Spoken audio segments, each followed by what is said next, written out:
Hello, I'm Tracy Dixon, and this is the Steeger Classic Pulp Podcast, coming to you from the All Fiction Studios. Brought to you by SteegerBooks.com, the purveyors of quality facsimiles and reprints of classic pulp magazines and story anthologies.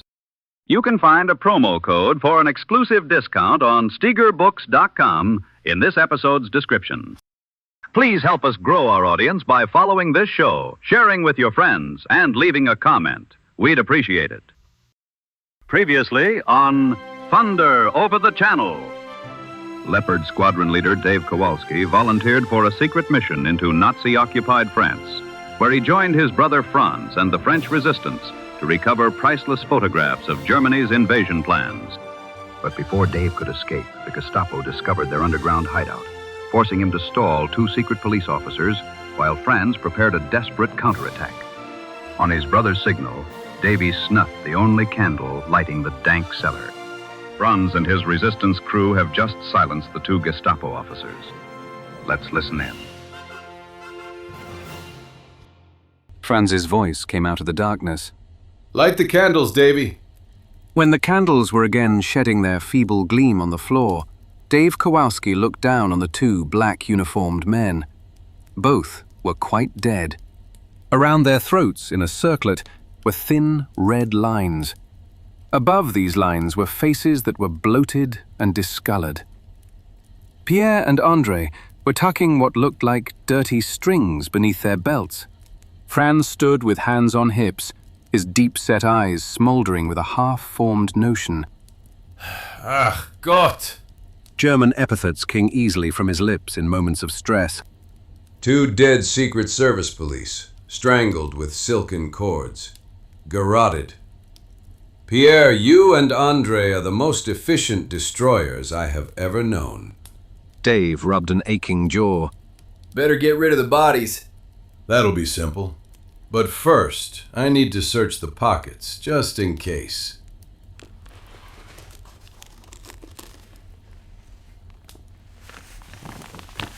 Der Teufel! A prize of the first rank. The black book belonging to the most cruel and cunning of all German agents working in this area. Captain Erich Gauss. He whistled softly as he continued his search. Remember, my time is limited. Franz wasn't listening. He was examining a legal-sized sheet of paper taken from Gauss's inner pocket. His forehead wrinkled with concentration. An undated, unsigned order commanding the chief of operations in this area, General Albert von Heckel, to return at once to the Wilhelmstrasse in Berlin. Which means that von Heckel, poor devil, is under arrest. Now I wonder. Gauss must have had something on the general, but was not yet prepared to prefer charges or present proof. And he was carrying this order around until he had von Heckel cornered. What could a high-ranking officer like von Heckel do or not do to be liable to arrest? Maybe it's written in the book? Franz thumbed through the pages of the book. Don't see anything except names and addresses with offenses listed after them. More poor devils. Andre, you, Pierre, and Victor are fortunate, since your names do not appear. Ha! But look at mine. Big, bold handwriting. Dangerous character. Trouble breeder. Identification should be checked. Verdammte Schwein.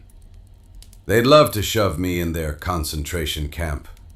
You'd think I was a criminal. You always did have a tough reputation. You'd be tough too if you'd been knocked around the way I have. He flung his coat and shirt to the cellar floor. Don't glare at me as if I'd lost my wits, Davy. Start unpeeling. You're going to wear Lothar's uniform. I've got an idea, and it's so wildly illogical that it might work if we have the nerve and gall to see it through. Dave took off his coat. I'm still a pilot in the RAF, Franz. Flying is about all I'm trained for. Mine's a one-track mind. That's why I'm still worrying about a plane to cross the channel. The plane will be forthcoming. Espionage calls for quick thinking in an emergency, and the emergency is here. Don't be squeamish, kid. There's nothing wrong in robbing a dead man of his clothes. Never let a few trees obscure the larger view of the forest. If we get caught wearing these uniforms... We won't get caught. Besides, they'd shoot us just as quick without the uniforms. And if I'm going to be shot, I want to die in a big way. I'm not a little man. I don't want to die like one. And I won't if I can help it. Here, get rid of the 2 Gerrys now that we have their uniforms. Then dig a hole and bury our clothes. May need them later. He found a pen in the pocket of Gauss's tunic. While he filled in the date and signed the order with the name of Germany's highest secret police official, the Frenchman dragged the bodies of Lothar and Gauss through the wall opening. Dave heard the double splash beyond the opening. Franz seemed not to notice anything unusual in the casual disposal of the bodies. When the Frenchman returned, he grinned at them. The names and addresses in the black book ought to be of help. Later we'll go to their houses. They, too, are working for our cause. All enemies of Eric Gauss will likely prove good companions for us to cultivate. Remain watchful and alert until I return. But certainly, said Pierre. Good. Okay, Davy. You and I are going to arrest the ranking officer in this area, General Albert von Heckel. I needn't tell you, Franz. I'd feel a hell of a lot safer upstairs, fighting an air battle with the odds against me. Your plan doesn't seem real. So many things might happen. You just don't go out and place a general under arrest. Keep in mind one thing. Our uniforms and credentials place us in a group whose power is greater than that of the military service. We represent power. Failure to obey our orders is punishable by imprisonment or death. Dave looked at his watch. Time is going too damn fast. Forget about the time.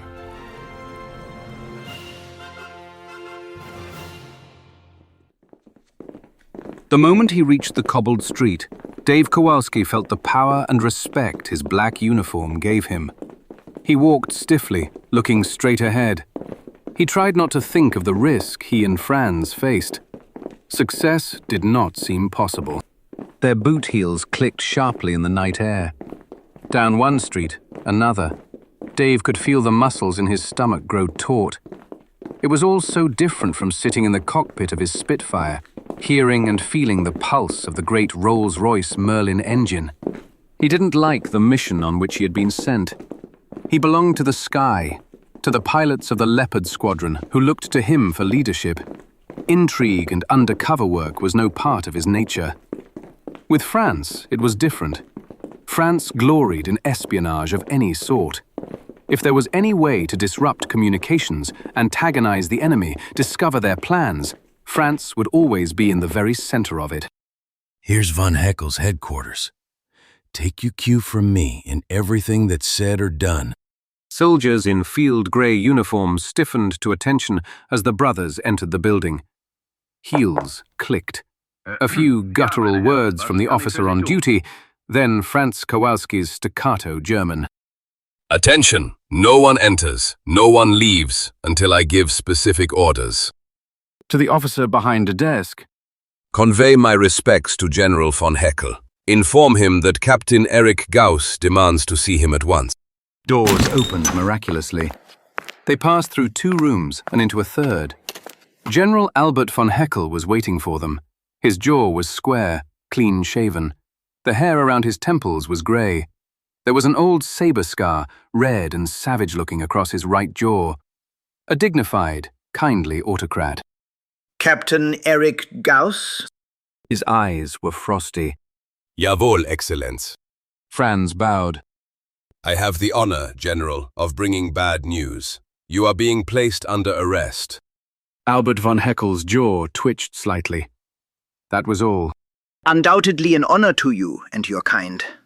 Why should I be placed under arrest? Treason? Inefficiency? Or have your superiors lost their wits entirely? That, of course, will develop at your trial. Franz handed the order to the old general. Von Heckel read it to the last period, shrugged. I'm sorry, but you've chosen the wrong time. Tonight I am working with invasion tactics, troop movements, and transportation problems. I'll be engaged all night. Tomorrow will be too late. We must proceed to Berlin at once, by air. This officer with me will pilot any plane assigned for our use. No excuse can be accepted. Telephone the nearest airfield. Explain to the officer in charge that we require a fast ship. The plan you suggest is impossible. I tell you, I'm charged with a specific task in this area. Failure to complete it on the exact hour and minute will jeopardize the great plan. I'm not here to argue. You know my superiors as well as I do. They never, General von Heckel, accept excuses. I refuse to leave. Now get out of my headquarters. With your permission, Excellence, I will phone the highest authority of our Secret Service. He will not like being interrupted. You know his temper, and the obvious fact that you questioned his order will not make it any easier for you once you are brought into his presence. He reached for the phone on von Heckel's desk. This was the payoff. He stood to win or lose by playing this last card boldly and convincingly. Dave, standing slightly behind his brother, kept his eyes on the general's face, saw the frostiness in the eyes give way to resentment, and pass from resentment to weariness and despair. Enough. It will not be necessary. He spoke to an aide. Summon Colonel Jago. Then he told his personal orderly. Pack a small bag. I'm leaving for Berlin at once. I'd suggest that you take with you copies of your invasion plans, troop concentrations, and anything else the Wilhelmstrasse might think of interest. If you can convince them of your sincerity and loyalty, you have nothing to fear. Von Heckel nodded and began cramming papers and troop command orders into a dispatch case. His next-in-command, Colonel Fritz Jagow, strode into the room, and the general explained the situation. Dave thought the general would never be ready. Leaden, weighted minutes dragged. Each became more dangerous than those preceding. When he looked at his watch, the minute hand had moved past the half-hour mark. In 28 minutes, it would be midnight. Dave could feel the palms of his hands sprout moisture. At that moment, the general's personal orderly entered with a leather valise. General von Heckel pushed back his chair and stood erect. Meticulously, he buttoned his tunic and put on his military cap. I think I'm about ready. There followed a moment or two of leave-taking to members of his staff. Franz signaled with his hand and stepped to a spot just right of the general. Dave walked to the place on the left. Colonel Jago looked hard at Franz. There is a military car out front to take you to the airfield. There is also a military plane waiting for you when you reach there. Is anything more necessary? Nothing.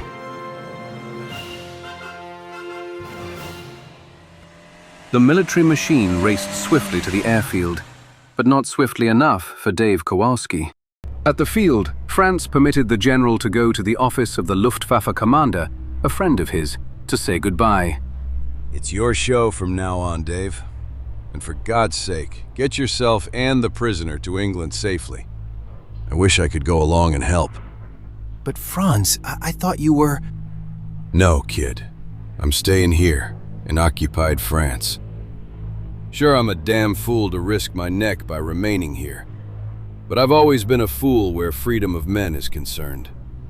Tell Murdock to try and understand old von Heckel, who, after all, is a soldier and not a party man. Tell him also about Eric Gauss. That'll please him. Are the negatives still safe? Right across my chest. Franz placed both hands on his brother's shoulders. You know me, Dave. The hell with sentiment. Goodbye. And good luck. He withdrew his hands, backed away, and vanished into the darkness. Damn sentiment. It's not that easy, Franz. He consulted the luminous hands of his watch. 5 minutes of 12. He knew then that the margin of safety was no longer his. At 12 midnight, any German plane spotted in the area he was supposed to fly over would be shot down mercilessly. The arrival of a field officer gave him something else to think about. He was taken to the edge of the field. 2 mechanics were standing in front of the wings of a Messerschmitt. Its Daimler-Benz motor was idling smoothly. Keep to the right on the takeoff. Then you see a light flash green. Take the ship up fast. Your course then will be east to Düsseldorf. Beyond Düsseldorf, you'll pick up the Rhine. Set a new course northeast. Are you acquainted with... Dave laughed boisterously as he headed for the cockpit. I could fly this course with my eyes shut. Still, he wasn't feeling very cheerful as he settled himself behind the controls he was only vaguely familiar with. While he was checking the instruments on the panel, von Heckel appeared alone and climbed into the front compartment and settled himself on the seat. Where's Captain Gauss? Can't hear you. Dave was leaning out the hatch opening so he could direct the soldier who was placing valise and dispatch case into the cockpit.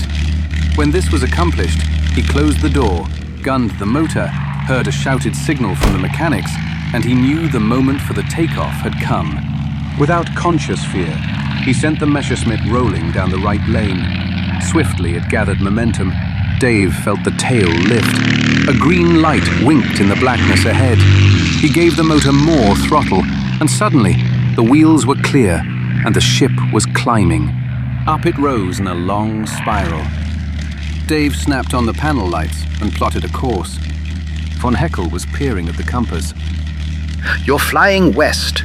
Berlin lies to the east and north. We're not going to Berlin, General. Ach Gott, what nonsense is this? Where's Gauss? I left him on the airfield. I don't believe I understand.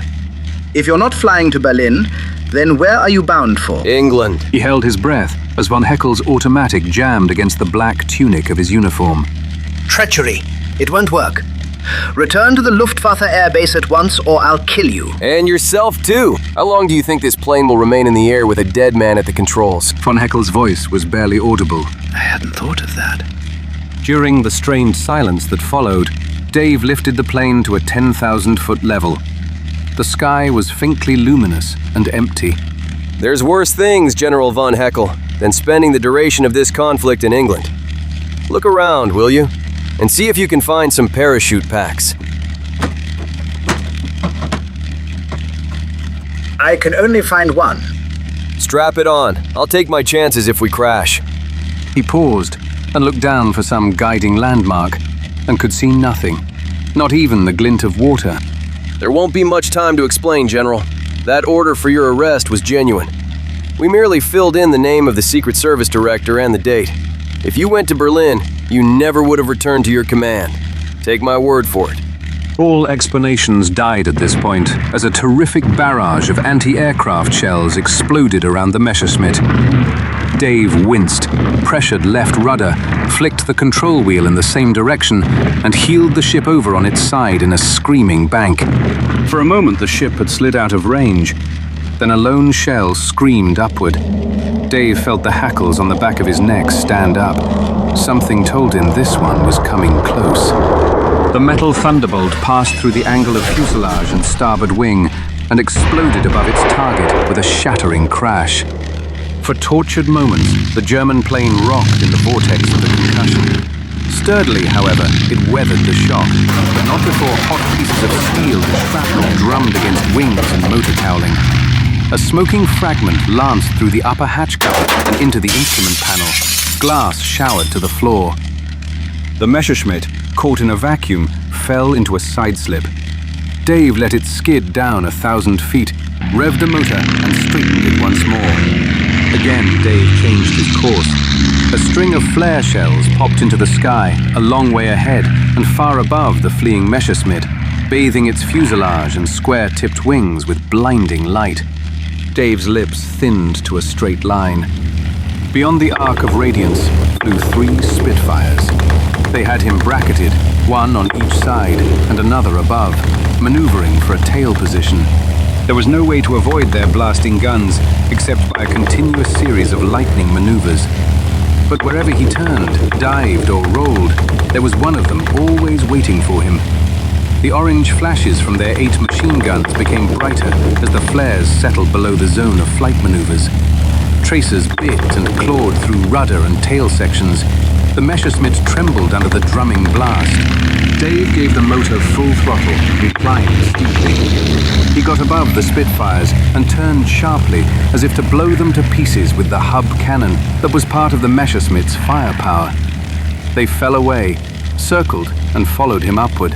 There was no escape from them. They trailed him wherever he flew, matched his maneuvers with variations of their own. And only because he knew these tactics of the British flyers was he able to escape from the traps they so cunningly set for him. Yet this could not go on indefinitely. He wanted to shout and scream that they might know who he was. He wasn't blaming these pilots, but for the fact that he had been sent into enemy territory on an important mission, he might well have been one of these Spitfire pilots gunning for enemy planes. He tried again to escape their traps and failed. Golden flames jetted from the forward edges of their wings. Tracers converged and stitched their seams of destruction on the Messerschmitt's after fuselage. It vibrated dangerously under the blast, yet still held together. Dave sent it earthward in a screaming dive. We'll both be killed, I suppose. Me, perhaps, but not you. You're far too important, General. That's why I ordered you to wear the chute pack. It's out through the hatch for you. When you've fallen clear of the plane, pull the ripcord. Lieber Gott, you are a soldier. Dave Kawalski shrugged. A soldier? He was a fool just like his brother Franz. Somehow he got the hatch door open. Go, and auf Wiedersehen. General von Heckel arose from his seat. He was holding the dispatch case under his arm. A grim smile curved his lips. He bent to pass through the opening. I trust that we'll meet again someday. Wiedersehen, my friend. Then he was gone. Closing the hatch, Dave clicked off the panel lights and looked below. Far down in space, a white patch of silk was blossoming. His eyes swerved ahead and discovered the inquisitive penciling of the searchlight's beam. He pulled the plane from its dive and flew around the beam, watching meanwhile for the trio of Spitfires. Dimly, he saw them as dark blurs far off to port. They were leaving the scene of combat. It took a few moments to guess the reason for their strange action. Then it occurred to him. The Spitfire pilots had seen the parachute open and had concluded that the Messerschmitt was damaged beyond maneuverability and that the pilot had abandoned it. That was all right too. He cut the motor to idling speed and allowed the Messerschmitt to drift in a long dive groundward. He opened the throttle only wide enough to maintain flying speed forward, then allowed the plane to glide and lose altitude. The ground was wavering beneath the landing wheels in a blur of shadows. Hedge-hopping the Messerschmitt across obstructions on the moor brought him steadily closer to his own field. A machine gun below and to the left blasted out. Bullets ripped through the port wing. After he had maneuvered the plane out of the range of the gun, Dave picked a spot for landing and pointed the ME's nose down. Its wheels hit an obstruction, bounded, settled heavily, and rolled to a stop. Out of the dark grated a harsh voice. Oi now, Gerry. You can't do something like this. Not here, anyhow. Come nearer. Halt. Listen to me. I'm the leader of the Leopard squadron of Spitfires. Yanks, all of them. Never mind my uniform, or the plane I arrived in. Get in immediate touch with Ground Controller Hallock, or with Colonel Murdock of Intelligence. Tell either or both that Flight Lieutenant Dave Kawalski is down, and tell them where. You understand? Yes, sir. But if you'll excuse my Enfield, sir, I'll keep it pointed at your back till we reach headquarters. Can't take chances, you know. Dave Kawalski marched forward through the darkness, feeling suddenly very tired. This fatigue had vanished, however, sometime later, as he sat beside Colonel Murdock's desk. The negatives you brought back have already been printed. For the unknown men who secured them, I have only admiration and gratitude. Regarding the peculiar circumstances surrounding the arrival of General Albert von Heckel, there are several points I wish to impress on your mind. No reason will be given to the press as to why he came to England. No reference will be made of the dispatch case he brought with him or of its startling contents revealing Germans' invasion plans. These commands of secrecy come direct from the General Staff. Clear? I think I understand. Not quite. Within a few days, General Albert von Heckel's name will be flashed over cables and wireless to all parts of the world. There will be rumors and contradictions, all of them false. Your name, Kawalski, will not appear. It will be rumored he came alone, of his own free will. There will be no mention of you or our agents in Calais. There will only be silence and forgetfulness on the part of the nations you have served so courageously. That is the essence of British intelligence. That is the core of Germany's intelligence. It's a game played for high stakes, with never a hope of reward. You may not lose, but you never win. He stood up and held out his hand. Good night, Kawalski. Carry on. Good night, sir. The wind from the channel was on his face as he stepped out into the night. It felt cool and comforting. He lifted his eyes to the sky. A few stars were visible among high clouds. The world seemed suddenly a vast, forlorn spot of emptiness and futility. But the letdown was only momentary. His spirits lifted and soared as he visioned a squadron of Spitfires climbing into the sky to battle against impossible odds, the Leopard Squadron. He himself was flying at point. A transmitter was whining. Then the clear, precise voice of the ground controller was breaking in. Hello, Leopard Leader. Hallock calling. Hallock calling Leopard Leader Kawalski. Are you receiving me? Answer. Yes, thought Dave Kawalski, striding towards the car which was waiting to take him back to his home squadron. Receiving you loud and clear. Loud and clear.